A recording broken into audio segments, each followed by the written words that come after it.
And then I just got this itch one day that I was like, I'm doing it. I'm going to go all outboard. I'm going to do it right. Because I was like, if I'm going to compete, I'm not just going to dip a toe in. I'm going to jump in the pool. Yeah, it's just like you.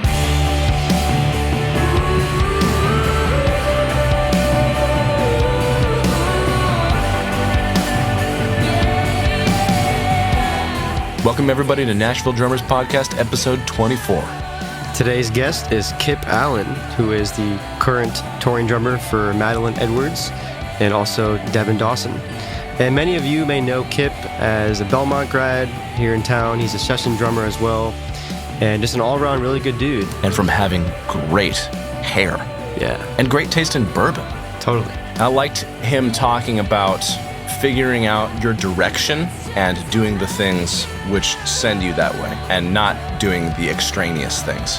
We go into his stories of touring and also the cool story of his cut with, spoiler, Keith Urban. So stick around and we'll actually include a sample of that track in the episode. We hope you enjoy Nashville Drummers Podcast, episode 24, and Happy New Year.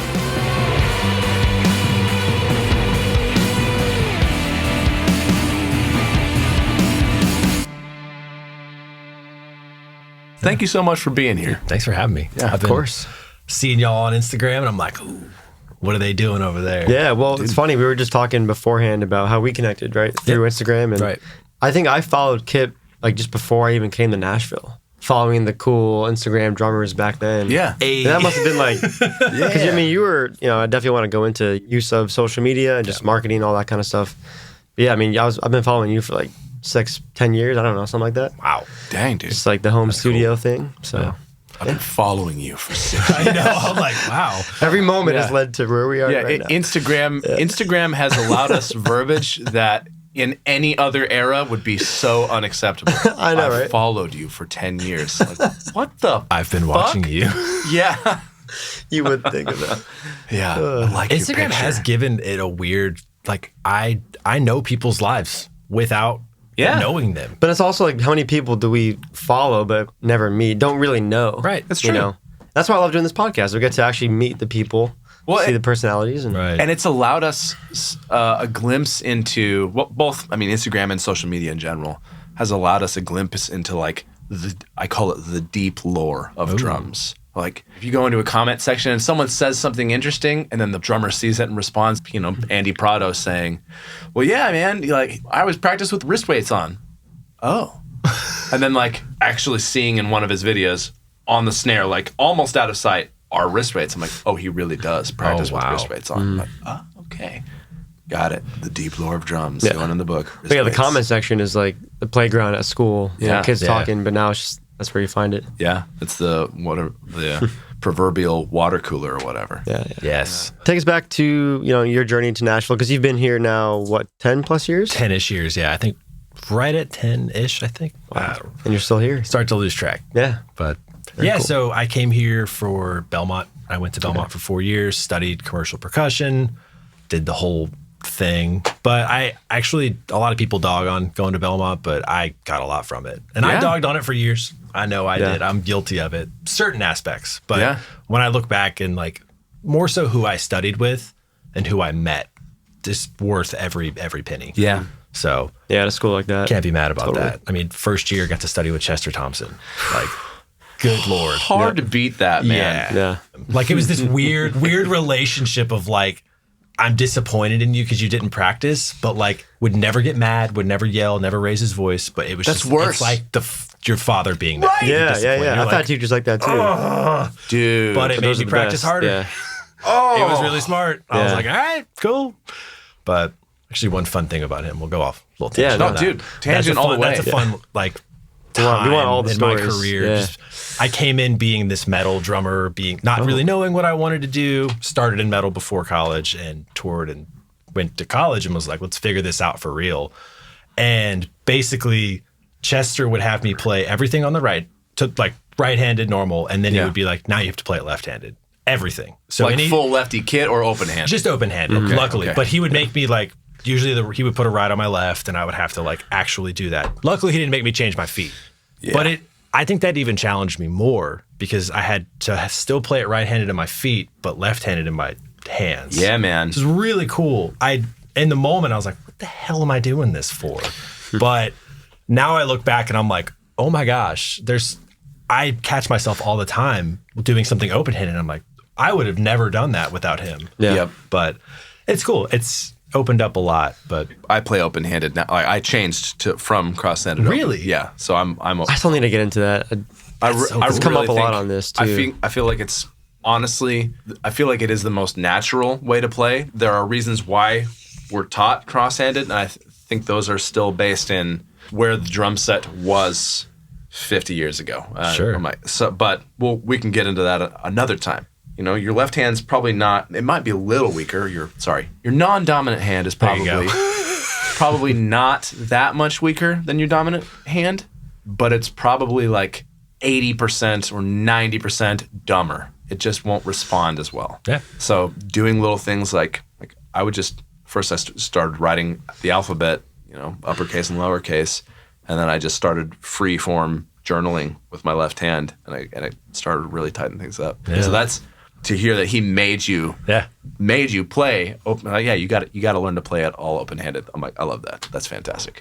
really cool. So that was year one for you. What was year two like? Who else did you study with? Year two was with Todd London. So he's like one of the staff guys. I don't know if you guys know Todd, but I know the name. I've heard his name about 1 million times. Yeah. Super, super cool, unique player. He plays a lot of like Caribbean music. Does a lot of like steel drum and remember we talked to Al. I think he studied with.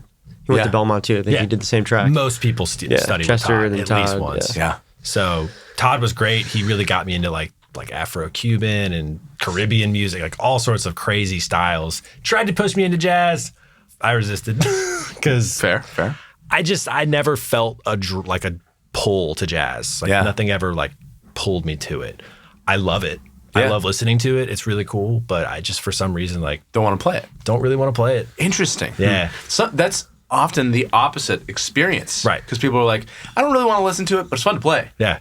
Yeah. I get to do all this improv stuff. I'm like, yeah, but listening to those old records, like, you're interesting that you'd be on the opposite end. I do think that part of it's my teachers kind of turned me off from it because they all tried to force me to play all this super ridiculous stuff that I just was like, I kind of just want to groove. I don't want to do this comping crazy shit with my left hand doing weird stuff. I'm like, it doesn't feel good to do. Yeah. It doesn't feel natural to me. So I would just resist it. Yeah. But I guess that's probably why. Interesting. Okay. Yeah. I feel that. Well, it's that whole, you're force fed some food that's maybe kind of unpleasant. You're not going to grow up to appreciate it. You're going to be like, no, I'm never eating that again. Thanks, Mom and Dad. Yeah. Exactly. Thank you. I hate squash forever now. That got personal, right? That got real personal. Listen, let's go dark. Yeah. Oh my God. Why do you hate squash so much, Sletner? Sletner.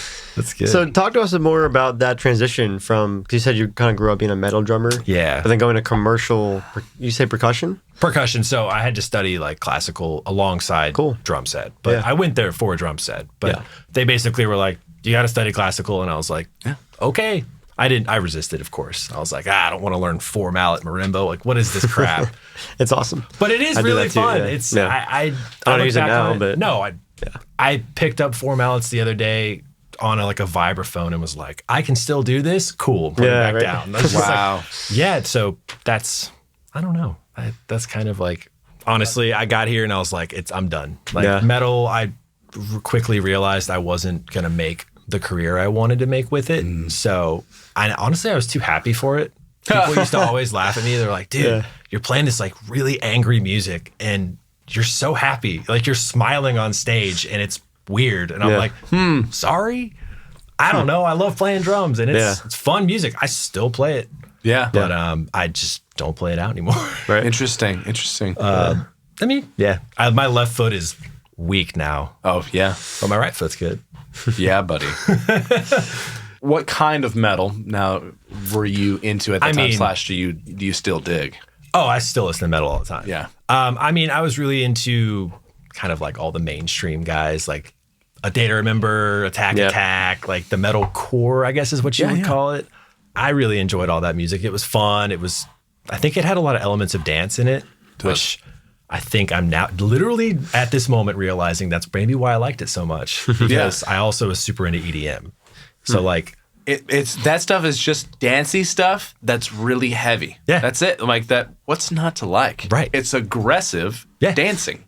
Fantastic. Fantastic. That's why you were so happy all the time. Maybe. Maybe.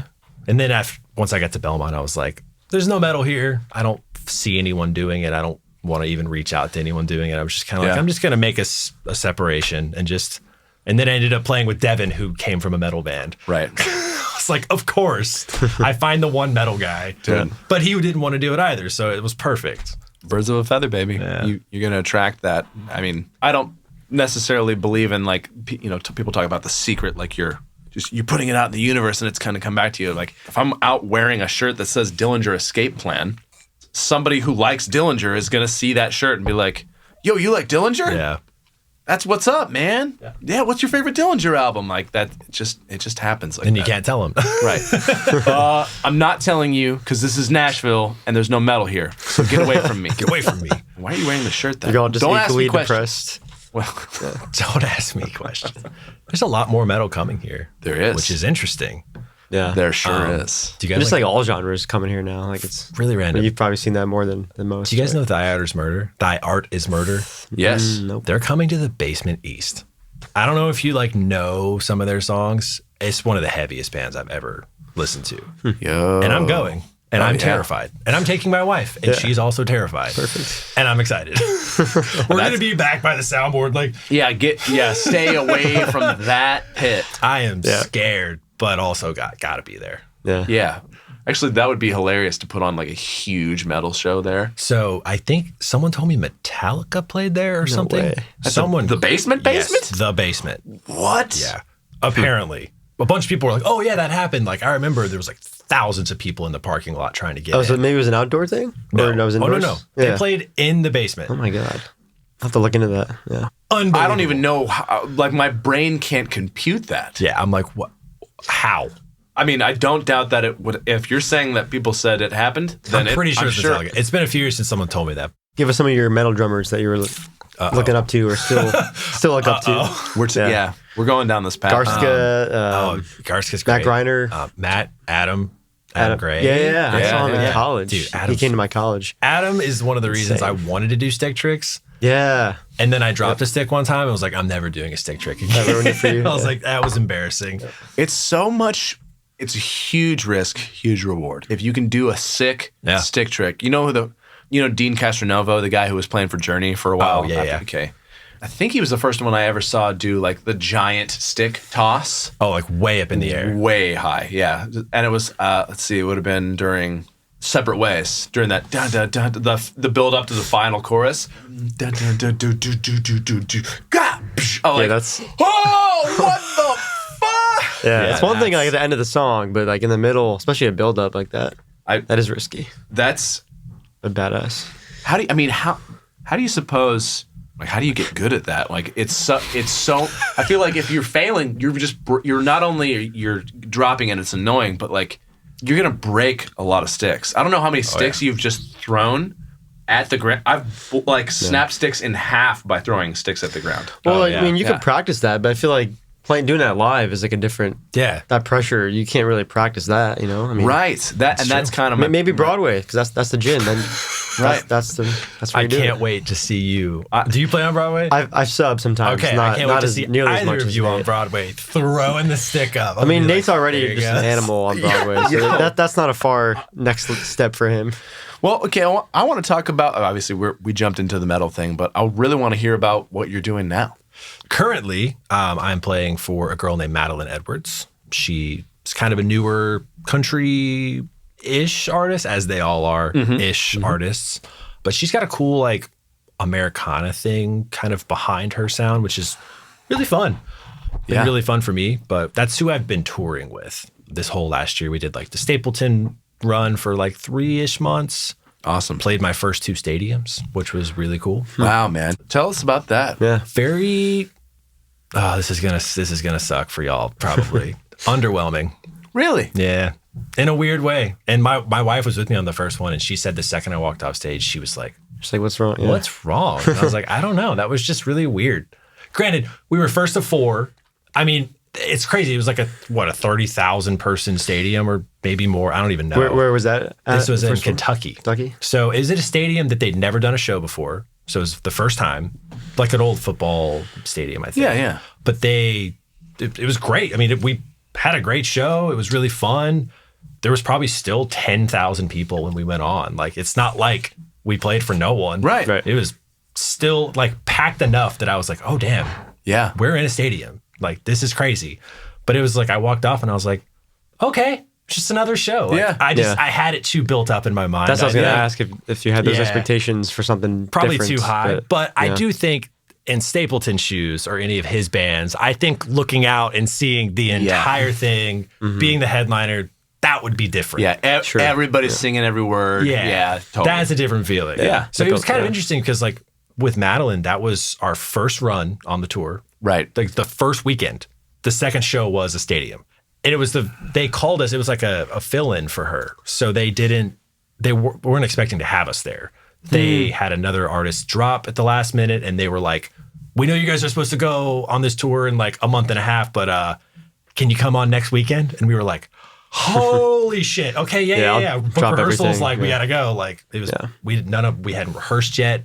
None of us had played her music yet, so it was like brand new. But it was really cool.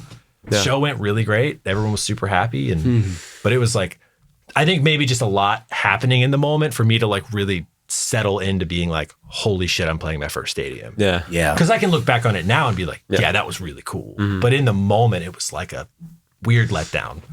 Yeah. I'm sure you're not the only one that's been through that. No, you know? I actually have talked to a few other drummers about it and musicians in general and been like, is this a thing? And they're like, oh yeah, it's totally a thing. And I'm like, oh, okay, cool. It's not just I'm me. not just like weird. Yeah. Like, oh, no. We should come up with a name for that particular experience. And it doesn't have to be a stadium either. Just your first arena show, your first TV performance or whatever. Yeah. Yeah, I mean that makes sense, man. If you play, you can play a tiny freaking room, 100 cap, 100, and if it's packed and everyone's going bananas for your set, it feels like the most giant show possible. Oh yeah, it's like I remember when I toured with this post-hardcore band, and we played a show in Chicago, and the room, it was not a big room, it was a place called the Subterranean, but it was just packed. Yeah, wall to wall. Everyone knew all the words, and they're all screaming and jumping around. I was like, this is the coolest. I will never forget that show, just because the energy was there. Like, yeah. That's why I like club dates anyways. Yeah. Because there's so much more like in it. Like you're like me to the wall or from you to from people. And I'm like, yes. Yep. I can like feel it. Sometimes when you're in an arena, you're like, Yeah. okay. Yeah. Disconnected. Yeah. Well, there's a lot of you here, but I don't feel anything from Right. you. It's very So do you interesting. prefer to play smaller venues then, or just depends? I think it depends. Yeah. I like playing arenas just because of the ease usually. There's a lot of crew to help and I'm not like schlepping drums off the stage really quick because the headliner's got to go. Or even if I'm the headliner, I'm like, crap, I don't have a tech yet because we're playing for 500 people. Right. I'm like, I got to pull all this shit. I don't know. I'm just lazy. Yeah. Yeah. But It is not lazy to not feel like moving your drums after playing. That's just called being a human being. Yeah. true. It's a lot. I play a game with myself packing now. I'm like, I start timing myself to see if I can do it like under a certain amount of time. Oh. It's fun because it really like it gives you a purpose of doing it. And then you're like, at the end of it, you're like, oh, I got packed in 4 minutes. So going back, yes, I love playing clubs. Yeah. Clubs are really fun. But I do also love playing bigger stages. Sure. But it's just that disconnect sometimes. It can be a little like, oh, like I wish I was more with the crowd. Do you find yourself, and maybe you don't get anxious or nervous at all? I know for me, like I sometimes get more nervous in a smaller event because everyone's, usually I know friends and family are at the show too. And you versus, probably like, feel a little randoms. more vulnerable Yeah, because exactly. they're all so close and you're more connected, which I think is a cool Part feeling. of the experience. Yeah. Yeah. I think sometimes I would agree. I think I'm more nervous sometimes in club situations and or like showcases where I know it's like, oh shit, there's 5 drummers out there that I know. Yeah. Or there's a bunch of label heads out that I'm like, I have to sound really good because I want them to want to hire me and keep me here, whatever. Yeah. But sometimes, in an arena, I can, the first few I would walk out and be like, oh my God, this is crazy. And then I was like, okay. It's like you start to realize too, when the lights are on you, you don't see anything past like 10 feet in front of the stage. Yeah. So it kind of just becomes a small room to you until everyone puts their phone lighters up. And then you're like, hey. Oh, there's a lot more than I was allowing myself to remember we're here. Yeah. That's cool. But I mean, I just started putting blinders on, at least at first. Now I'm just don't really get nervous. Nice. But I'll get nervous in smaller shows. Yeah. Yeah. You ever airdropped someone something at a arena show? Yeah. Well, I do it on airplanes, but Nice. that too. You're one of those guys. Yeah, but You're like, yep. I try to do funnier stuff, not like Oh, like crude. we're grounding the totally. plane now because of this guy. Right. Something inappropriate. That would be bad. Yeah. That happened. We're like, landing and you're being arrested. So that's, I actually Enjoy. just had someone tell me that they airdrop people their music on planes and airports, around coffee shops. That's kind of smart. kind but of, and also very annoying. Well, yeah. What was the? It's like, I don't know if I'd like that. well, it's like what was it? I'm forgetting the band with Apple Music, right? When they had their music. U2. U2, yeah. And everyone And hated they recently them. came out with like a statement. I don't know why. Did they? Yeah, they were like, we realized that this Yeah, was they totally apologized. fucked up. Yeah. You know, I Like, will it just applaud them force-feeding for it down. trying, because no one had ever done that. Yeah, it was innovative. What if it worked? What if everyone was like, oh, that's actually really cool? Like, Yeah. I don't think anyone would have ever said that's cool, No. but I guess they could try. Well, to your point about like the food, like you were joking around with, because it was force fed. It's like, even if they thought maybe they would have thought it was cool, but the way it was delivered probably tarnished it.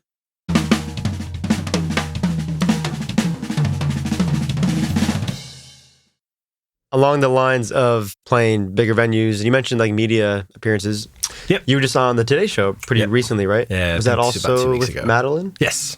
Yeah, tell us sick. about that. It was her first TV performance ever, and they called us last minute for it, which was very weird. I can't say this yet, but they called us for another one today. I literally got a call on the way here that was like, by the way, you're doing this one in 2 weeks. And I was like, okay, tight. Like, Well, what's great is this won't be out before then, so Oh yeah, this will probably be yeah. December. perfect. So it's Yeah. Colbert. Yeah. Oh, dude, that's awesome. Oh my god, So my favorite. I've never done Colbert. So, Yeah. but we're not going there. It's filmed. Okay. So it's just filmed here. Oh, interesting. Which is Okay. cool. Yeah. Nice that we don't have to Right. fly all the way there to play for literally 5 minutes. But it would be Yeah. interesting. Yeah. And like that's what the Today Show was. Like we flew all the way to New York. We flew in the day before. We had a great night. We went to Yeah, a cool bar. We went, I don't know if you guys know Death & Co., the super nice cocktail bar there. Oh, no. Really dope. If you ever go, gotta go there.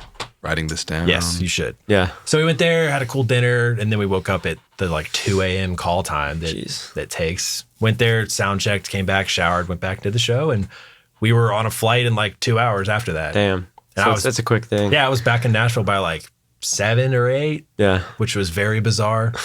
But it How, was how did that feel? I mean, talk us through like that emotion of. I mean, I guess compared to like an arena gig or just any other normal It's- actual gig. definitely a lot more nerves involved. Just because I don't know if it was live or not, but I've done it twice now, and the first one was like live, like it was rolling. Like Yep. it was like, this is going out right now. I think this one was delayed by an hour, Okay. but it was live. I guess no, it was live on the East Coast, but it was delayed by an hour and then 2 hours, so it was all at 10 o'clock across the country. Yeah. So it was live for some people, but Interesting. Which I Okay. guess the first one might have just been that too. Now that I think about it, but that one specifically is a little more like you feel the nerves because you're like Yeah. you drop a stick, you miss a note, you hit the rim on accident. There is no editing. Yeah. It's there. You accidentally say like a whole bunch of racial slurs in a row. Like, oh man, I didn't mean to do that. Yeah. But it just happened. Oh no. Yeah. But no, I mean, Yeah, I would say totally this one understand was that. a little more nerve wracking than any of the other ones because this is the first time I ever sang. So Oh. I did BGVs. Didn't know you were singing, or that you do. Yeah, very subtly. Yeah. We just did some like oohs and just to kind of fill it in. And, Oohs and ahs. Yeah. yeah, just to kind of make it not feel like so bare. But Right. and it was really cool. I was more confident than I thought I would be. I didn't know how I would feel. That being the first time I was singing on a stage. Had you guys rehearsed like the day before in Nashville? We or- did one vocal rehearsal for about 20 minutes at my house. And we just all sat there and did the oohs. And we were like, all right, that's good. Let's go drink some bourbon. Yeah. And that was it. Wow. And the next time we ran, it was on the stage. So it was pretty weird. What Yeah. bourbon did you drink? I drink a lot of bourbon. a lot of different types of bourbon. Here we go. Let's talk. Let's talk about bourbon. Let's talk about bourbon. Yeah. What's your go-to bourbon? Go-to is Eagle Rare. Okay. Yeah. Just solid. It's my Yes. favorite. It's got a good age statement. It's good proof. It's always drinkable. Favorite bourbon is William LaRue Weller. Whoa, haven't had it. Yeah. William LaRue Weller. Good luck finding it. It's probably one of the harder bourbons to find, other than like some of maybe like older stuff and like Pappy's and crap like that. Okay. It's all really good, but it's just hard to find. Yeah. A lot of it's overhyped, but Totally. it is all really good. Yeah. You tried Midsummer Night's Dram? I drank that last night. Yeah. So I actually flew to Utah this year, a month ago. I flew there for the release of it at their distillery. Oh. Yeah, I'm that into it. Yeah, man. That's so cool. Okay. Yeah. Me and a bunch of dudes flew out there and like we did a bunch of exploring, like ATV riding and drinking. And, Well, you know what? I've got a lot of bourbon at my house, and we're going to hang out. did you see my story literally last night? No. I was like, is that why? I wonder if that's why you brought it up. I was like, what? Dude, it's amazing. I call it Christmas in a bottle. It is that. Yeah, it's unbelievable. Drink High West, sponsor these guys and send me free shit. Oh yeah. Hey, real talk. I actually do know some of the people there. They're really, really sweet people. Yeah? Yeah. So Dude, well, That's always, good, yeah. I can always- throw the connect. I don't know if they would do it. Yeah, it's always worth asking. Yeah, let's. We should do a survey. I feel like a lot of drummers are probably into bourbon, right? That's true. I mean, that is our audience. So I talk to a lot of drummers. it actually could be a thing for them. Yeah, it's a pretty solid go-to for a lot of drummers and a lot of players in general. Yeah. Especially like anybody in Nashville. There's something people are like, yeah, I'm like maybe kind of involved in that country a- music. I got to drink Yeah, is that a bourbon. southern thing? Yeah. Probably. Where are you from, by the way? Originally from Texas. Texas, So okay. moved around a lot as a kid, but mostly from Texas. Cool. I claim Texas. Where in Texas? Fort Worth. Okay. Yeah. Are you from Texas? No. Okay. I was like, But I was thinking of moving to Dallas before I came here. nice. Yeah. Dallas is cool. I didn't know area. that. Music scene's interesting. Yeah, well, it was the music scene that was drawing me. I was like, oh, Interesting. there's like all the like gnarly fusion guys are out there. All And that fusion. was like, It's all UNT. yeah, exactly. I Yeah. was like, yo, I want to be in like the circle with Snarky Puppy and Yeah. and That's where they Mike all Mitchell and all those monsters. I'm like, yeah, let's do that maybe. And then my wife was like, how about no? Yeah. I'm like, okay, great. Nashville it is. At least everything's here. It is. Like Dallas is like kind of one or two things, some metal, but here's like you can get anything. If you really want to play something, you can find it here. It's true. Or is eat nice. something. That too. Yeah. We are spoiled here. I mean, I knew that, but like as I traveled around, I'm like, oh yeah, we're really spoiled that at a moment's notice, I'm like, I want really good Indian. We have 5 places to choose from. Yes. Like really good places. Yeah, and depending on where you live, it's, I mean, really anywhere in Nashville, it's like, what, a 10, 15-minute drive. Yeah. You know what I mean? I have 2 complaints. 2. The first is a semi-complaint because I realized that most of Nashville, you couldn't get good Mexican food. You Yes. have to go to Nolensville Pike. Correct. When you're all there, there. right? It's all of it is there. It's all there. But the second complaint is, with the exception of the hot pot place, like near Nipper's Corner, I have found 0 good Chinese.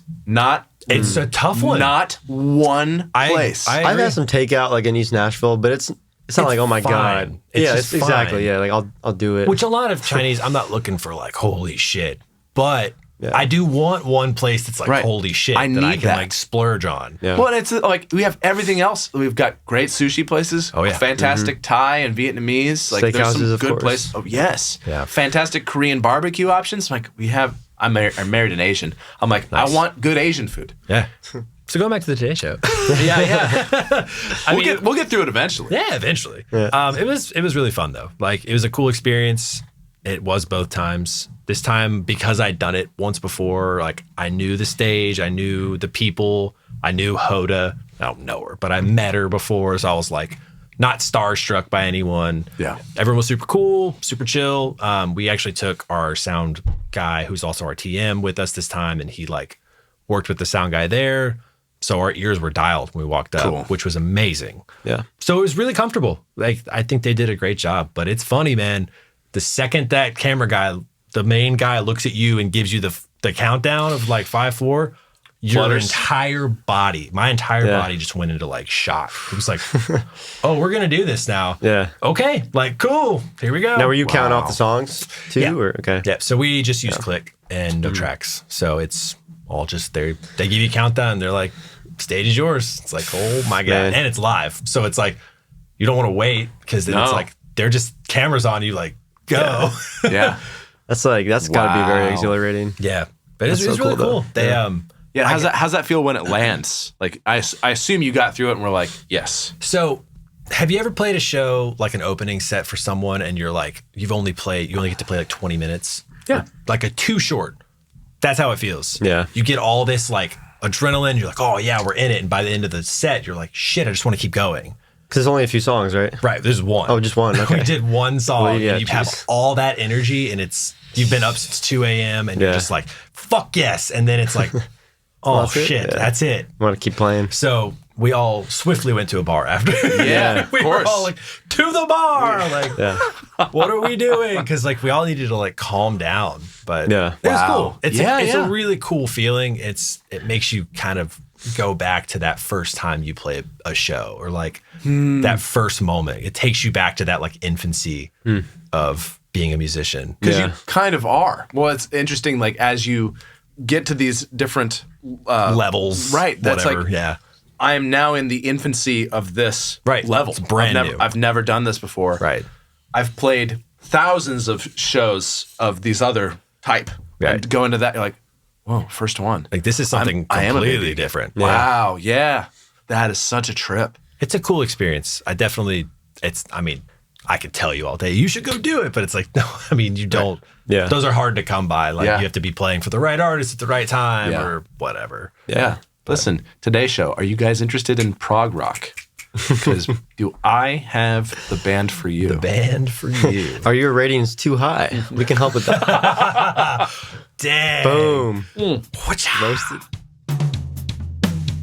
What's that you said? You want to learn how to play drums, but you don't know where to begin? Let me humbly suggest to you that you head on down to Music Lab Nashville and you talk to their crew of fantastic teachers. And you jump on in and start your music journey right there. Don't want to learn drums? Want to learn guitar, ukulele, mandolin, trumpet, vocals, keys, sitar? Maybe not sitar, but all the other stuff for sure. Visit nashville.musiclab.co to learn more and sign up for a free trial lesson.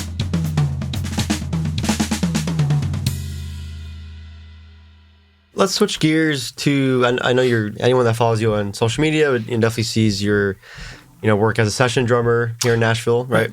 Talk us through how that sort of started and what you're up to. And Like the social media aspect or that too, just yeah. the session That's drumming? kind of a separate thing, but we can kind of go into that as well. But specifically, the studio drumming. Yeah, I mean, I started recording myself drumming when I was in high school because I was recording drums for metal bands and I was like, this is dope. Like, I was one of the only people with an interface and was ballsy enough to kind of buy all the drum mics, which they were so shitty. I mean, it was terrible. Yeah, back then. But it worked and we could trigger and we knew what to do with it in post and we could make it sound good. So that's kind of where I started with it and never really let it go. Like I came all the way to college with it and I didn't really do any like videos through the first 2 years because I was in a dorm room for 2.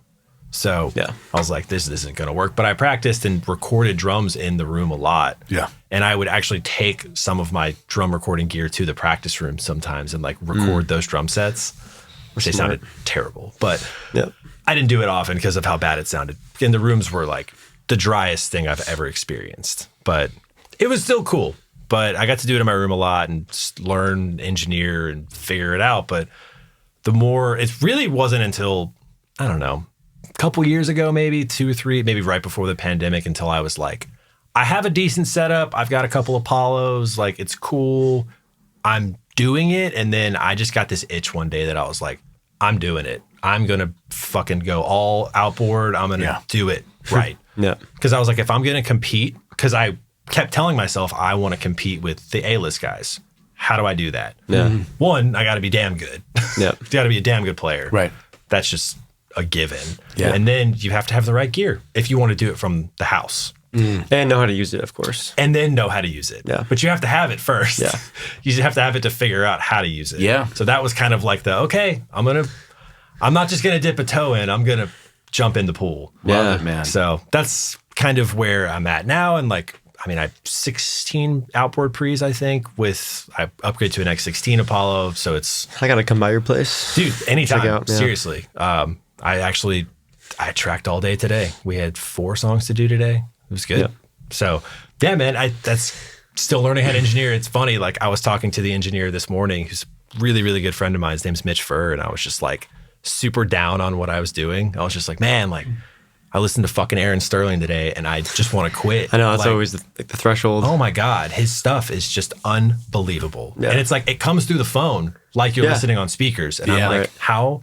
how the fuck are you doing that, Aaron? Yeah. I don't know if you're listening. I'm like, come tell me, please. Yeah, he's got some freaking He's been at it for a while. He has been at it for a while. That's a big part of it. Like, Yeah, like you said, just it takes experimenting and so much time. Yeah. And you ebb and flow with your playing as you change rooms and change mics and change drums. Like if I switch drums to the no bottom head ones, I play completely different. Yeah. Because I don't want to hit them the same way. Right. Whereas he has his 2 kit thing where he has a really dry one and a really open one. He plays super different on the dry one. Yeah. Which is really cool. But So what is it about recording that kind of gets you? I mean, I can hear it in your voice. Like you were like, I'm all in on this. Like I'm going for it. yeah. What kind of excites you for that? I think it's exciting because I feel like I'm actually a part of something, whereas playing live, I don't always feel that way. Yeah. I think see that. I think that's something a lot of drummers and musicians will deal with and will come in and out of because I love playing live. Yeah. I absolutely love it. But that's where playing live with Devin really scratched both things for me. Yeah. Because we made the records with Devin. So when we would step on stage, I'd be like, this is really cool because I'm playing my own parts. It's a really cool feeling for people to be watching. It's like, okay, I'm in the band. Like I'm not just regurgitating what Sterling played or Near or whatever. Yeah. So it's a cool feeling to be that both sides. But with Madeline, she cut with 6 different producers and they all used the guys, which is cool. I love it. I think it's a great way to do it for certain people. Yeah. But I think that's really what got me into it was being a part of the record and being a part of the creative process. And I mean, the money's good. Yeah. It's always nice. I'm not in it for the money, sure. obviously. I mean, Yeah. 28 years old and I'm still renting a house, trying to buy one. How the fuck am I going to afford it? But Yeah. is what it is. We'll figure it out. Yeah. I love doing it. And it makes me happy to record drums, even when I'm frustrated or pissed off as I was literally hours before this. Yeah. Yeah, I totally vibe with that as well. Yeah, Especially, it's like the moment, pretty the moments are relatable. captured for, I mean, that record, that drum recording, that can never go away. No. Even if you play a killer arena show, it's like a year from now or even 2 days from that gig, it's gone. Right. You might have photos and videos from it, but it's just, that was an event and now we're done. It lives in your memory and the memory of the audience, but when you have a record out, you're on a record. It's there ostensibly forever. Right. Okay. Well, That's pretty cool. It's gonna just go on, and it's like leaving a statue in a town square somewhere. Yeah. I could have a statue of me in the smallest town in the U.S. and I'd still be like, "There's a freaking statue of me. It's me, baby." I mean, that's it. Yeah. That's it right there. Yeah. I've played on a lot of unknown records or whatever, and some of them are my favorite records, and I'm like, I'll go back to them and I'll listen. I'm like, damn, I remember cutting that with this guy and that person. I'm like, oh, that was such a cool moment. But that's a really good point, taking you back to the moment of creation of it. I don't know. It's I also try to drink bourbon in certain moments like that, and I try to drink certain different ones, not even on purpose, but I'll bring a bottle. I'm like, oh, let's kill this bottle while we make this record or whatever. Yeah. Then every time I have that, I'm like, whoa, I'm back here. I'm back at the record. Or I'll sit down and listen to it and drink that bourbon, and I'm like, dang. Man, that's a trick to activating almost like a synesthesia type thing. That's a cool move. I'm gonna start doing that. It doesn't have to be bourbon. It can be candy. It can be anything. It can be on this record, it was bananas. bananas. I was eating bananas. Yeah, literally. Yeah, actually, on the new Fly Information record, it'll be peanut butter. I was dipping everything in peanut butter. Yeah, were you? Yes, I was. I forgot which studio it is. Was it? I think it was the old Brown Owl. They made a certain coffee I think it was brown. I could be wrong. There's one studio in Berry Hill that makes a certain coffee. And every time, it's like from a coffee shop in town, I think. It's like barista or something. Oh. Every time I go in, I'm like, I know this smell. Yeah. It's so funny how it like puts me back into place. Yeah. That. So like coffee could be a big one for a lot of people because most people drink coffee when they make records. That's true. I know I did. Yeah. As my friend Justin Goings, who's this kick-ass drummer from California, said, the standard unhealthy studio diet of coffee and cigarettes. Yes. I don't smoke, but I'm like, I am familiar with this diet you are speaking of. Have you heard that Night Game song, Coffee and Cigarettes? No. It's really good. Night Games. If you guys, do you know the Night Game? No. Oh, y'all got to look them up. Okay. So it's Martin taking Johnson notes. from Cool. Boys Like Girls. Okay. I don't know if you know that band. Yeah. So he's singer of Boys Like Girls, started his own kind of like 80s pop band thing, but it's fucking cool. He has 2 records out, and like the first one is a total vibe, darker, kind of like weirder. And the second one, he like really leans into like the shinier pop, kind of cool. It's nuts. Yeah. It's really cool. Musicians are incredible on it. He's a mental songwriter and singer, but cool record. Yeah, But he has okay. a song called Coffee and Cigarettes. Yeah. I'm as soon as I leave here, I'll be listening to it. Yeah. Let's see what notes have I got already. Devin Co, William LaRue Weller. Oh, yeah. And Night Game Coffee and Cigarettes. Hell yeah. See. This is why I love this podcast. Aside from, I just love having these conversations, but I love leaving and having like a series of things to go and check out. Yeah. It's Yeah. like It's almost like always- homework. Like, Yeah. But like, good check out this homework. book or this movie or whatever. Yeah. I feel like there's more to be said about session drumming in Nashville. Okay. Do you primarily do that from your home, or are you going to local studios or whatever the gig calls for? Primarily from home Okay. right now. Just because people don't want to rent studios anymore. No. And it's a bummer and not. Because it's great for me because I've done all this investing into my home place, and now everyone's like, oh, cool, we're just going to track from home. Like, it's great. But there is something special about walking in a studio and For sure. putting yourself in the room. And also, the rooms are amazing in town. Yes. I haven't been in a room here that I've been like, I don't like this one. Yeah. They're all great. Yeah. They all do And the their own history thing. of these Yeah. places, like that's always really It's special. unreal. One of my first sessions in town was in RCA. Ha! I was like all the black and white tile, like the piano, and I was like, holy shit. Like incredible records were made in this room. But just being in the space can be really nice, and just honestly vibing off the musicians is what I really, really enjoy. But not always in the budget. Yeah, and No. doing it from home has a ton of pros, of course, too. Oh, of course. I can be in my underwear and do it if I want, which I have Drinking done. bourbon. No one will know which song I did it on, but For younger drummers listening, for myself even, that's also kind of trying to do the session thing. Yeah. So you've got the room, the gear, you can play. That's all like, okay, check. Like basics, right? Foundation. How do you then go about getting those gigs, getting the callbacks, clientele, the age-old question. executing? Everyone Yes. wanting to figure that out. Yeah. Me How have included. you navigated that? So just meeting and knowing people. It's all anyone will probably ever tell you, and it's the truth. It's just networking, and I fucking hate that word, but it is what it is. It's a part of being a musician or owning your own business. Because at the end of the day, we are our own businesses. Totally. And how do you get people to figure out who you are? You go talk to the people that are hiring the people that you are, if that makes sense. Yeah. So make friends with producers, make friends with songwriters, find the people that are making records, making whatever songs you want to be a part of. Go find those people, which way easier said than done. Trust me, I know. Yeah, totally. But I mean, like Mitch, I mentioned him earlier. Like I've known him since my freshman year of college. So it's almost 10 years now. And we've been making music for probably 10 years, if I can guess. Yeah. But he hires me on almost all the stuff still. I mean, I don't know if you guys know, I'm going to brag about myself. I hate doing this, but it pertains No, to this is pertains to the place to moment. do it. This is your moment, man. So- we want you to brag. Mitch and I have done a bunch of bullshit, lots of fun records, lots of crappy records, whatever. And we did a demo, 1 of 4 in a day, and sent it off. Cool, whatever. It's for a guy named Eric Pasley. Cool artist. I really like him a lot. Yeah. But he pitched it to Keith Urban. And Keith heard it and was like, this is dope. I'm going to keep it all. Wow. Wow. And boom, I have a Keith Urban cut. Like, just like that, overnight. It was like, we probably spent no time on it. 30 minutes, maybe.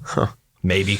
Wow. I mean, we crazy. got the sounds before. We were cutting all 4 songs for the one sound. But Yeah. I mean, like tracking it, we didn't take too long.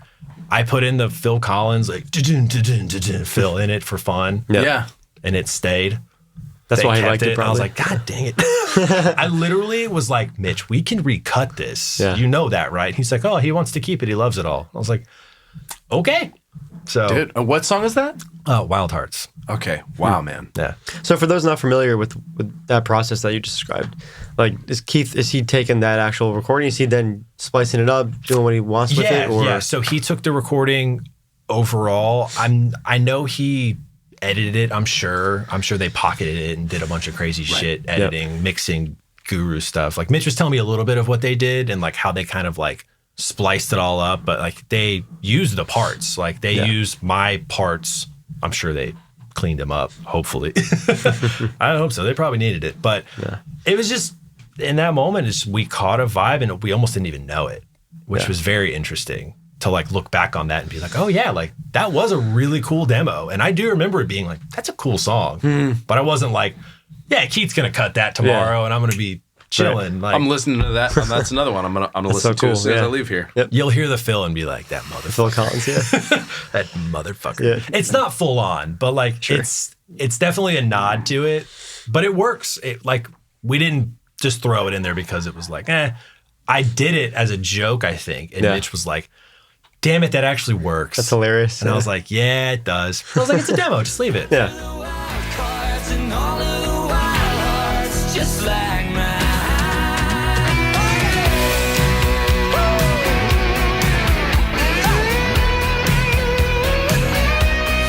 Just like mine.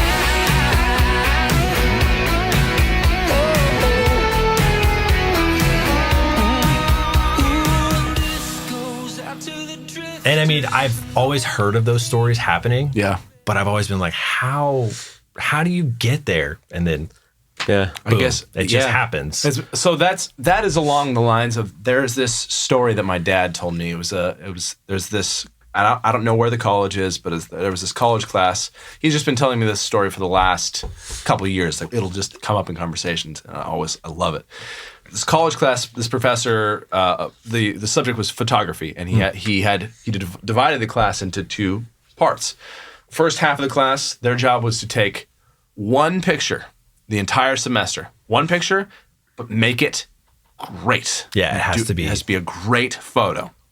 The other half of the class, they were graded on quantity. Okay. Now, who do you think had the better pictures? The quantity half. Quantity. They like almost without exception, they had better pictures. Right. It's just because they just kept doing it. And that's the thing. Like people said, Billy Joel, Elton John, all these guys like, well, how do you write great songs? Like, well, you just write a lot of songs. And if you just For all the keep crappy doing ones, that, keep you're like, doing I'm just it, gonna yeah. Keep I'm at just gonna it. track songs. I'm just gonna create, and put out songs.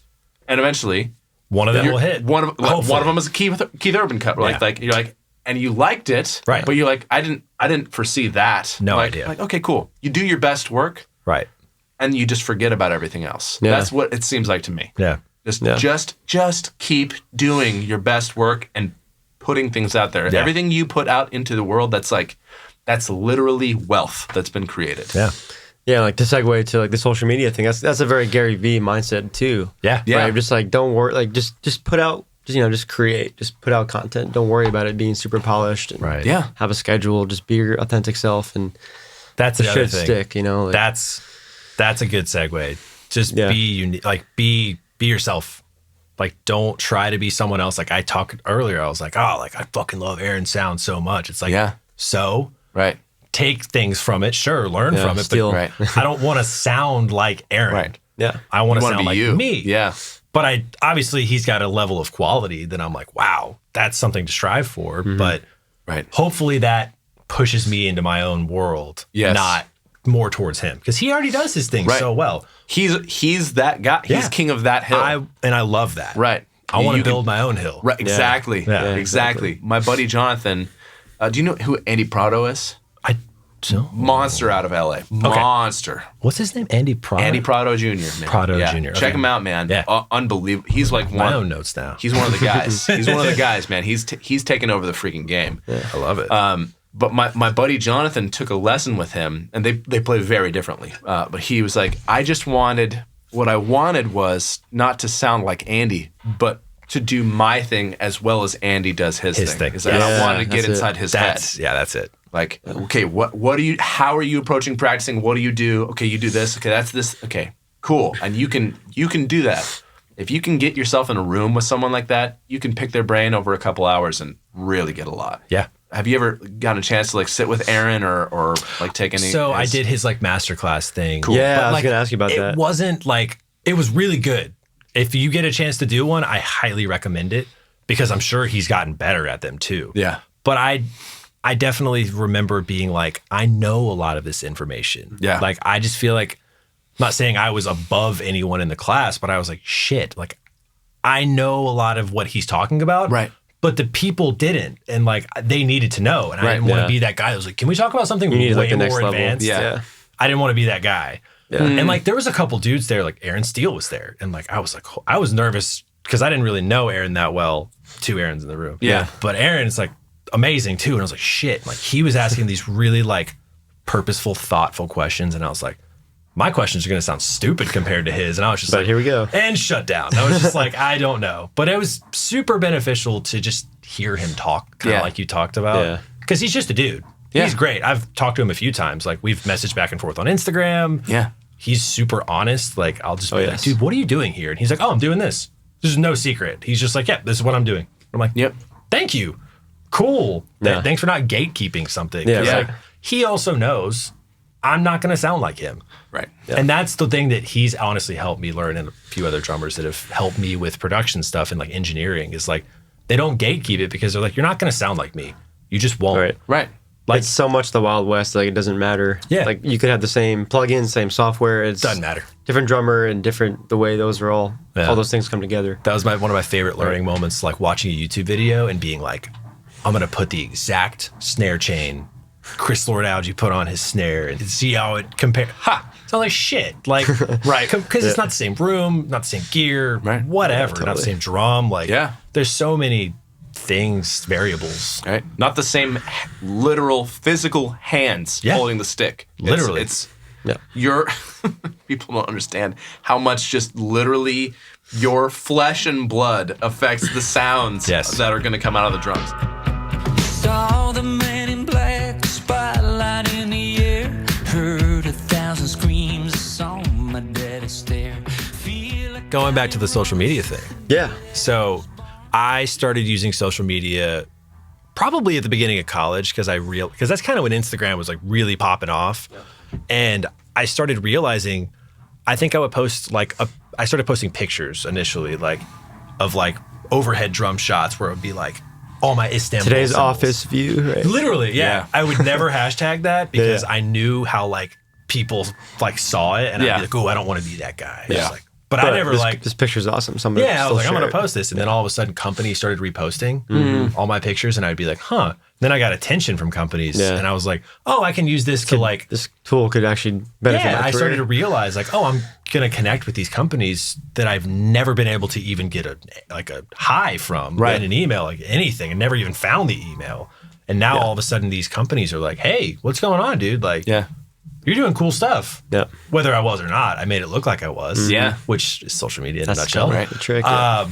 But like, yeah, I started doing that and like I started talking with like Istanbul and like a couple cool companies and then Istanbul blew me off. But hey, that's okay. Yeah. I get it. They make great cymbals. They don't need to talk to the small guys, I guess. But yeah, so I So then kind you of transitioned from photos to more. Were you doing like Photos. daily videos or? So I never did the daily thing. Yeah. I tried to, but realized how much content and how much work it was. And going Yeah, back it's to the crazy. lazy thing, I was like, fuck that. Yeah. So I just would do like a couple a week, if not one or two. what was some of that early content? Like Earlier just- content was like me trying to make cool videos, watching some guys do them and not really understanding how to engineer them, how to mix them. I just would kind of record them and be like, oh, here you go. So just drum grooves, or you playing Yeah. with songs, or Mostly just grooves. Yeah. I never wanted to do the cover thing, and nothing against you. I didn't. yeah, we were talking about that earlier. I didn't want to do it. I just was like, I saw like the drummers that did the cover thing to me, I saw the trajectory and like the biggest ones, I saw what they did. And I was like, wow, that's really cool. You can really get somewhere really cool by doing covers. Yeah. But that isn't where I wanted to be. Yeah. Right. I wanted to be a session guy. And I knew that by doing that, it would immediately turn the producers that I wanted to get the attention of off. Maybe. That's interesting. That was my thought process. Yeah.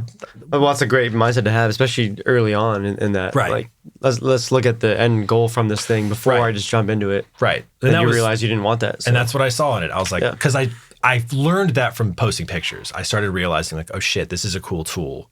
I'm getting work from this. I started getting people calling me just from a few videos. People would be like, oh, can you record drums on this song? And I'm like, yeah. They're like, what do you charge? And I'm like, let me get back to you because I don't know yet. Yeah, literally, like, let me talk to someone. I don't know. I would just start calling on my friends. Like, what do I charge these people? Yeah. Like, I'm not good at this. I don't know what I'm doing. Yeah. And initially started charging like $50, $20, whatever. Yeah. Did it for friends for free. And then eventually it's like, okay, cool. Like I can up my rates. Like I'm getting better at this. I'm getting more calls. And then you go through a year of getting no calls. And then you're like, what did I do wrong? Yeah. Maybe nothing. Nothing. You Did did that happen nothing to you? wrong. Yeah. Oh yeah. Yeah. It happens all the time. Yeah. I'll go through like Sure. a month or two where I'm like, shit, I haven't played on a song. And this is really sad. And then I'll go through a week like this week where I've played on, I think, 13 songs. And I'm like, it's like, That's just crazy. Yeah, that's how it is. It just ebbs and flows. It's the music industry. It's like touring in any facet too. It's like, you could be super slammed in the summer, but you're in the winter, you're like, oh my God, how am I going to eat? Yeah. Yeah, that's where we're at now, the dead season. Right? Yeah, man. We're in it. The scary time. Scary season. Oh, the sun goes away and the gigs go away. The gigs. Oh, weird. It's cold. People don't want to go outside. Oh, I guess I'm not playing for a while. Yeah, dude. Yeah. Interesting. But yeah, mostly just use social media just to try to stir up work.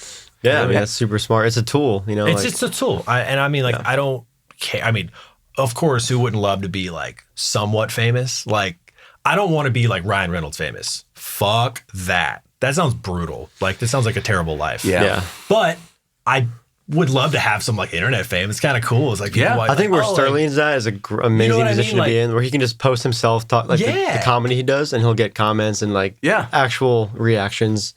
You know, not random. I think people. it's a cool spot. Yeah, but he still has a private life, and Exactly. he's not. You know, But I'm not to say that like that's like I have to get there. Right. But it's like if it comes there, great. Yeah. That's cool. But you know who my buddy Seth Carlson he used as an example is like, he goes, think of Maroon 5. Adam Levine goes anywhere, he's recognized. Oh my He's like, God. but the rest of Maroon 5 is laughing all the way to the bank. Oh my God. There's a few one people of them could walk by right now and I'd be like, I wouldn't know. I wouldn't Yeah, know it was so him. true. I wouldn't know. Yeah. I'm like, maybe like, well, like PJ Morton, I would be like, Sure. okay, yeah, all right. But PJ's still different. but he's also got his own thing in his own right. That notwithstanding, the rest of that crew, I'd be like, I have no idea, no clue, and they're killing it. But there would be some people you would be recognized by a niche group of people, and they'd be like, oh, dude, don't you play drums for blah blah? Like, yeah, I do. Hey, good, nice to meet you. And like that wouldn't be annoying, Right. I'd be like, okay, cool, I can accept this. Yeah. Being stopped every time you went outside, being Ryan Reynolds, being like, you see like all those videos of Jerry Seinfeld just blowing off reporters. You're like, yep, I get it. I get it. Yeah. That would be terrible. Like, dude, I got recognized in Forks 2 days ago, which I was like, that's a cool moment. Yeah. I'm That is like, cool. Yeah. I'm like, this is cool. But there's a guy that met me in Indianapolis, I think, at a Devon show, and his name's Evan. Cool dude. Yeah. I follow him on Instagram. I was like, oh shit, I actually follow you. Sweet. I was like, yeah, I actually did follow you back. That was my bad, dude. That's funny. Yeah. But yeah, it's really cool to see him. Like, he was like, dude, like, can we get a picture? And I was like, yeah, like, of You're like, course we can get for a what? That's what, like, my initial, I was like, Like, dude, yes, I'm not yeah. famous. What do you want a picture Yeah, of me for? yeah. He's like, no, Yeah. like, you're a cool dude and a great drummer. And I was like, sick. Like, that's kind of neat. That's fun. All the guys at Forks were like, like, what? Because they all know me, and they're like, that's just Kip. Like, what are you talking about? I mean, those guys are immune to Oh my this God, point. I can't even imagine. Yeah. I remember one of the first times I was in there. Actually, this would have been at the old location. I was in there, and in walks someone behind me, and to bring it full circle, I hear them go. They're like, "Oh, hey, Chester." I was like, Oh, beautiful. and I was just like, my insides are in knots. Like, okay, that's cool. Oh hey, what's up, man? Oh hey, legend. Yep. No big deal. Literally. Okay, so what I wanted to circle back was Was DW one of the companies that reached out through the Instagram? So that's stuff? an interesting story. Yeah. So no. Okay. Not initially.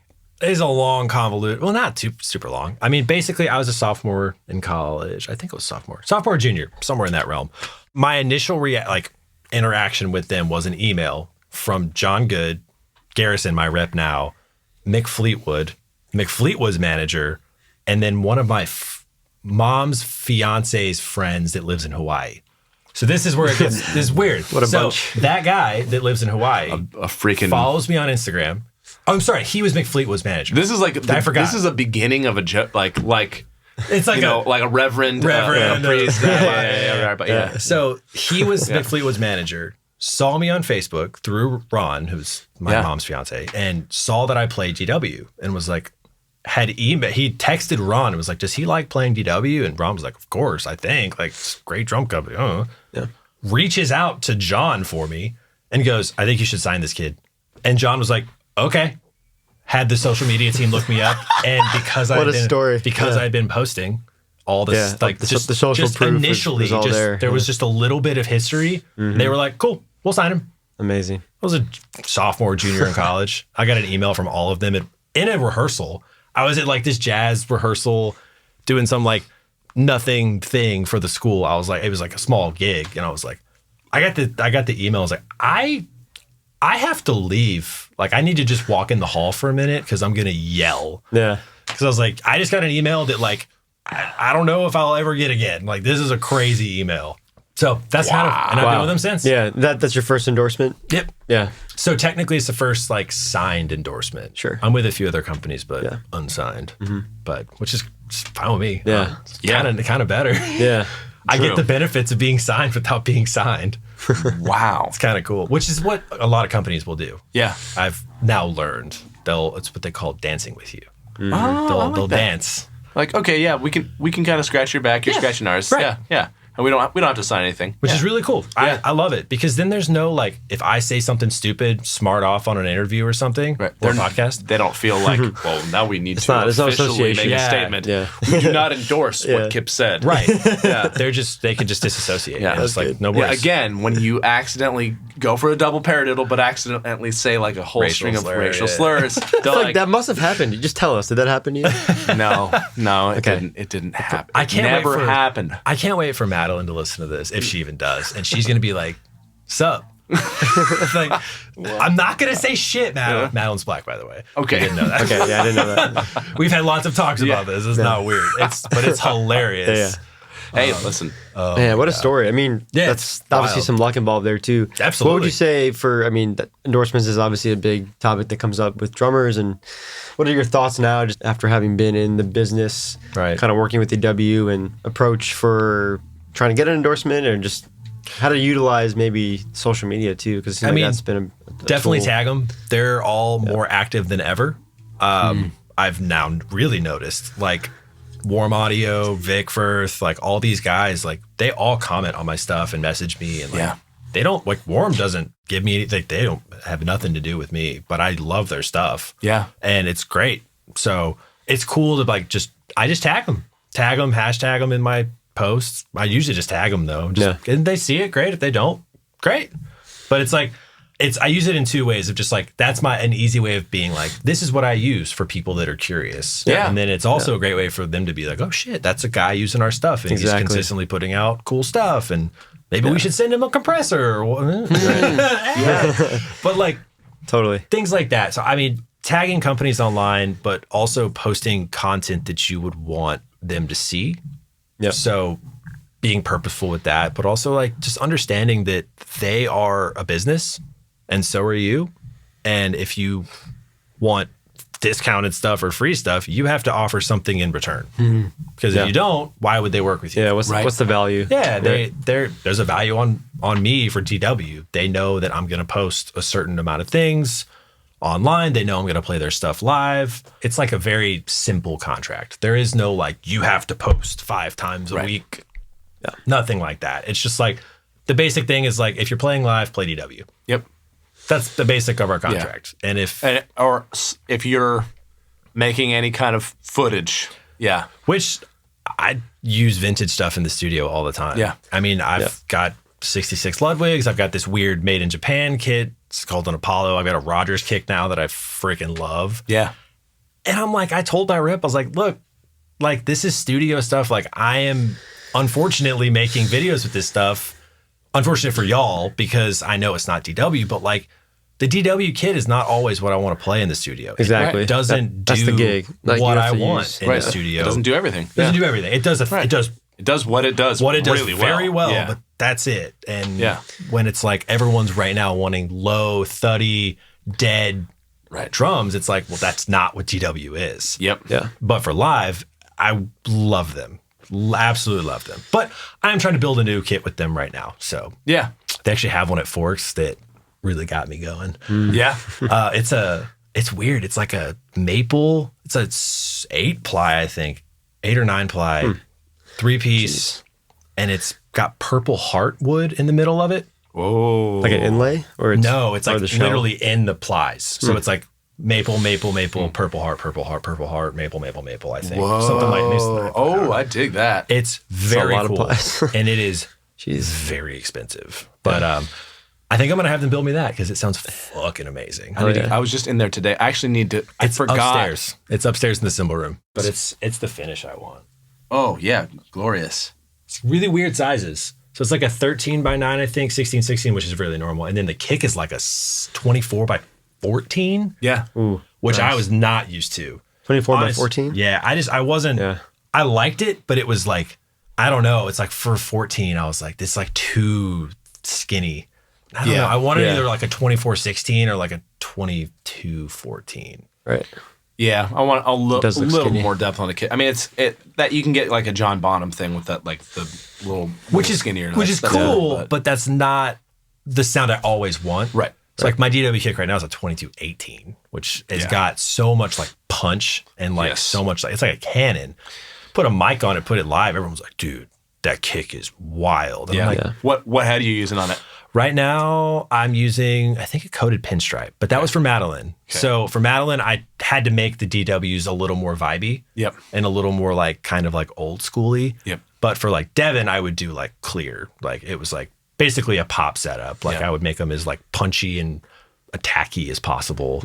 I think mine is I'm DW as well. But Yeah. I think mine is 22. I think it's 18. Might be 16. Either way, but with the EMAD on there, every time I'm in the studio, EMAD, yeah.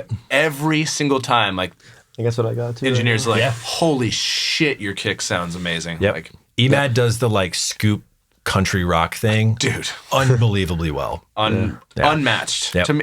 to me. And I've recorded one country thing in the studio ever. Everything else has been like, something else, pop or whatever. Math, but I sure. freaking that Math rock. Yeah. that shoe. Yeah. Math rock. Did you see that? They're called dice, dumbass.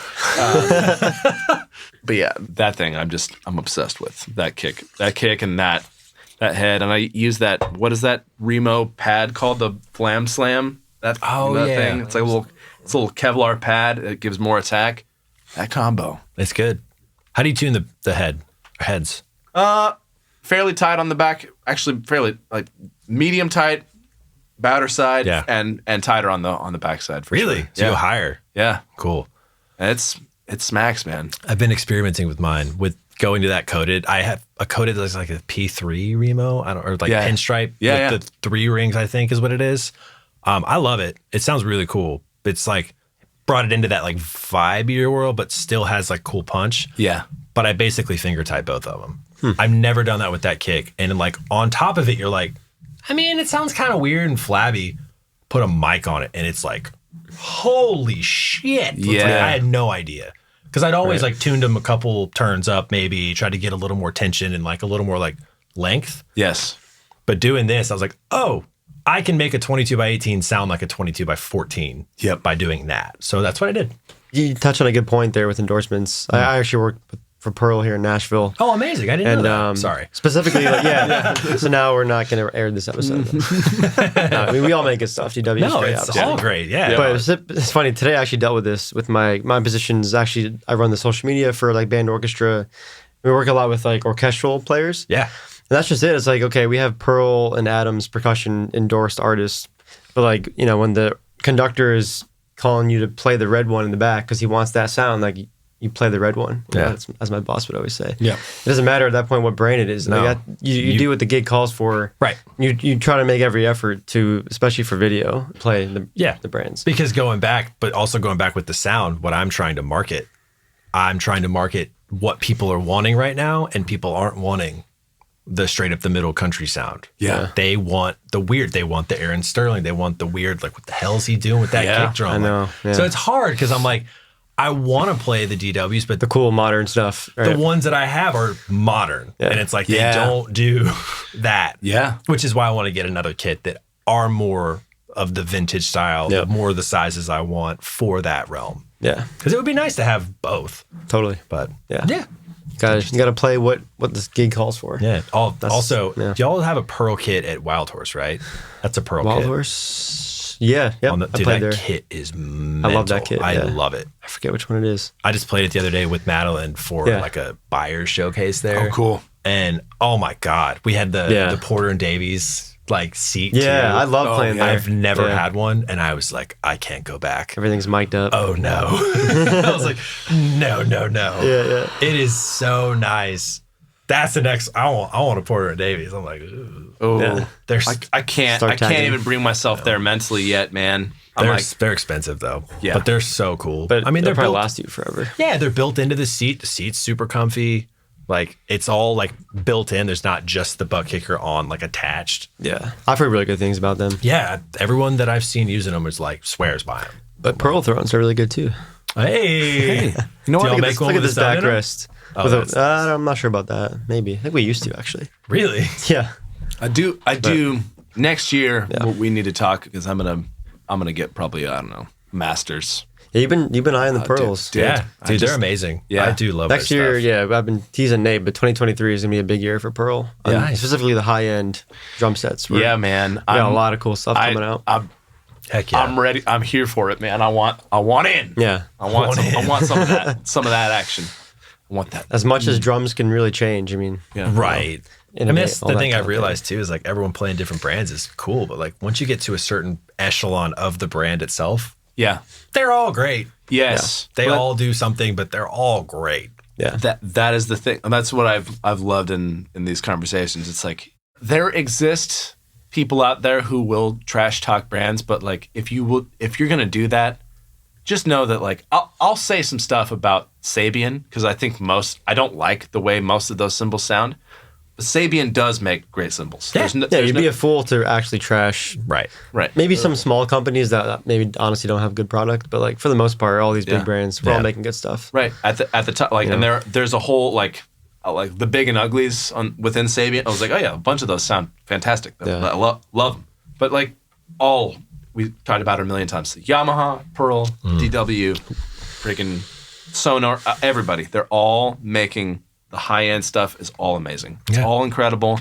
Whatever you like, it's all love. Even some of the companies doing some of like the lower spots in the company, some of them are Oh, killing especially it. some of those. Yeah. Yeah. I mean, The, not to go back to A&F W, but like, A&F's not cheap though. yeah, no. I mean, like within the big companies, the like cheaper stuff. Yes. Some of that's incredible. Like those Yeah. PDP kits that Oh, they started dude. putting out, like the wood finished ones. I was like, these sound incredible. Like for what they are, for how much they cost, I was like, This is a session kit, which is like our mid-range kit. Yeah. And it sounds It sounds freaking amazing. phenomenal. Yeah. Yeah. Have you ever been to the PASIC convention in Indianapolis? yeah, I've been a few times. Yeah, I just came back from that last week. Nice. It did just happen. That's yeah. right. And it's the same idea. Like it's a very small industry, right? So like Yeah. we know a lot of the other people at those brands. So we'll go over and like shake their hand, say hey, like it's all cool. Like it's not. He was having beers with Benny Greb. No, it wasn't. I wish. I was so. I think it's because I've been to that show so many times, but I mean, and every year it's stacked, right? I didn't see any besides the Pearl guys. Omar Hakim and Mike wow. Miley did clinics, but literally Benny Greb, Mike Johnson, Dave Weckel all did clinics. And I didn't Wow. go to any of those. Granted, I was working too. I had to be at the Pearl Yeah, you had booth things and to do. the thing, but whatever. Next year. Next year. Yeah. When I was, again, to bring it back to Daddy's Dogs. We Oh, yeah. We would work. Wow, you're going way back. Okay. Yeah. Yo, listen. When I go back, I go back. I go back. we used to work the football games all the time. But people are like, oh, dude, you get to work the game? That's so cool. I'm like, I'm not seeing 1 second of that game. Right. Not 1 second. Me and a buddy day drank the other day, last Saturday. We'll get together and we'll like share pours and we'll like talk about bourbon and we'll like blind each other on bottles and see if we can guess what it is. It's really fun. It's like, but we don't just guess like the brand. We guess like age, year, proof, like all sorts of stuff. But it makes it really fun, like and social and like fun. I need to find like another hobby like that. Like that, like not drums, but something I could just go. That's so cool that you're so deep into that. Like, yeah, but we did that. We drank from like 1:30 to like 10, 11, and it was like You're watching college football. Yep. Watching football, watching the Michigan game mostly, and then the LSU game, or backwards. But I was fine. My wife drove home though. I was like, you should drive. Yeah. I feel fine, but like, I've definitely had enough to drink. Like, I clearly shouldn't drive. Yeah. So she drove home and I got in bed and I was like, normally I know when I get in bed, that's when it usually all hits me. And it didn't. Yeah. And I was like, oh, I guess I'm okay. I feel good. I drank a good amount of water. I was like, cool, I guess I'm fine. Nope. Woke up the next day, horrendous headache. Yeah. I was like, no. It'll last all day, right? The whole day. Yeah. I was like, well, I'm useless today. Damn it. Luckily, the new Call of Duty had just come out. So I was like, hey, see you later. Beautiful. Yeah.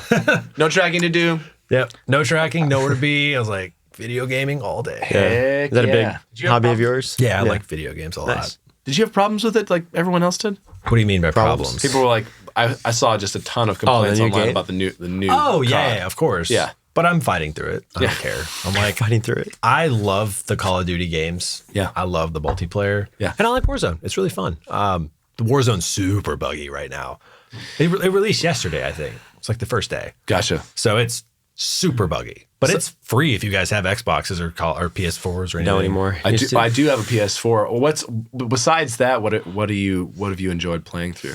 What do you mean, like video games? Mm-hmm. Or I play a lot of PGA 2K21 right now. Okay, so like the golf game. Yeah. Too extreme. Big golfer now. Big golfer. Really? Yeah. Pandemic really brought it out of me. Nice. I understand that. Yeah, I love golfing. I've got like obsessed. You ever you know Jake Summers? Yeah. You ever golf with him here? No, but we've been trying to. Yeah. Jake's another open-handed drummer. Yes, it's he really is. full circle. We had him on the podcast. Yes, he is. And to bring, I mentioned this last podcast too, but he's the only guy ever who brought us food. He was like, it's a New Yorker. He came with a pie. Literally, he was like, should I bring a pizza? I'm like, what? We didn't even know how to respond to that question. Like, I don't know what to say. Should I bring a pizza? I'm not going to say no. Bring a pizza. Yeah, yes, go you for should it. bring a pizza. 1,000%. I love that guy. He's a sweetheart. He's like the sweetest. Yeah. Speaking of Jake, and you mentioned, Aaron Sterling, who are some other drummers, producers in Nashville that you look up to or hang out with? I mean, Aaron Steele's another one. Aaron Steele. Been loving his drumming a lot. I would consider him a friend, Fred Eltringham.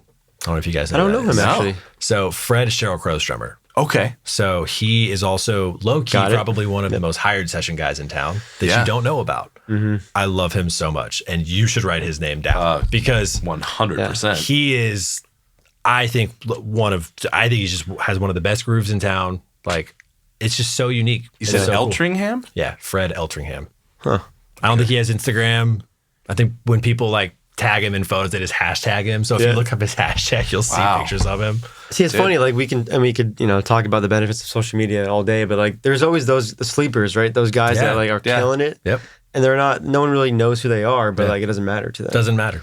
And, they don't. That's the thing. They didn't need it though. Yeah. Right. Like we grew up in a time where you kind of have to do that. True. Or you're gonna get lost, or you just have to get really, really lucky. Yeah. To be in the right situation at the right time, playing for the right artist. Yeah. For someone to be like, oh. Do you know who Justin Tyson is? No, I don't. He plays for Robert Glasper.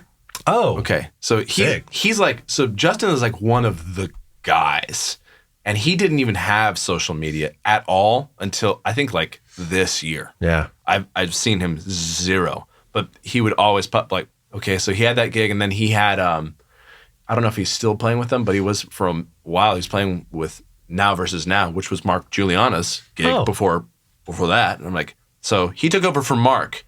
Zero social media. Like, he's the fucking man. He rips. Check him out. He's unbelievable. Just as far as ability and taste and ideas, he's amazing.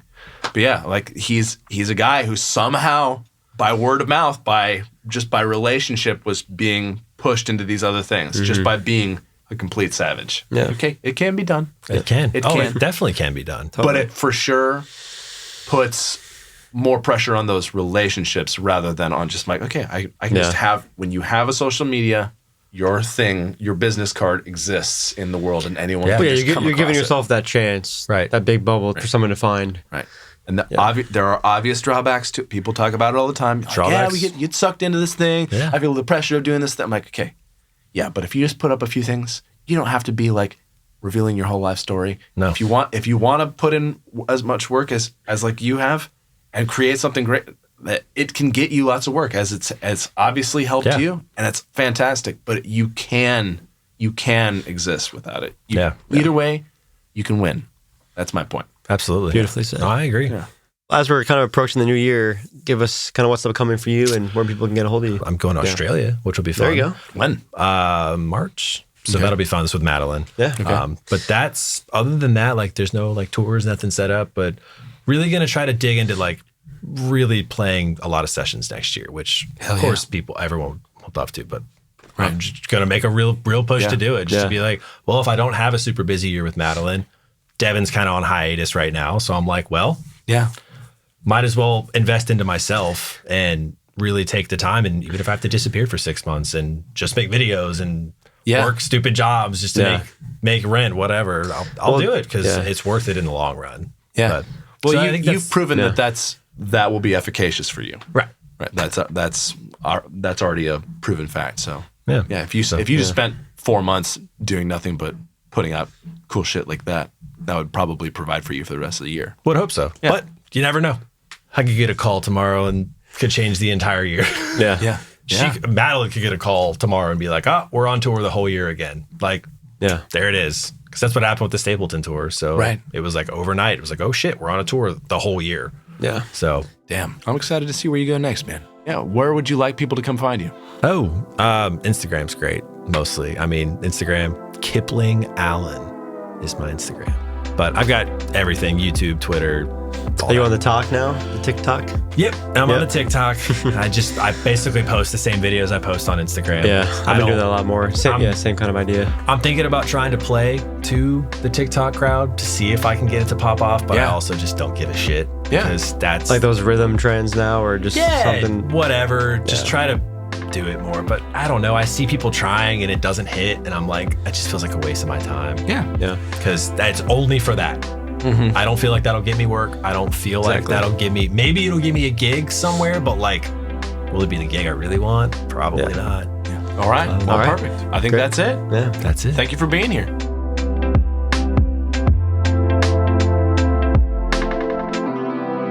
Thanks for listening to this episode of the Nashville Drummers Podcast. If you liked it, please consider leaving us a review on the Apple Podcast app. Also, check out our new website, NashvilleDrummersPodcast.com.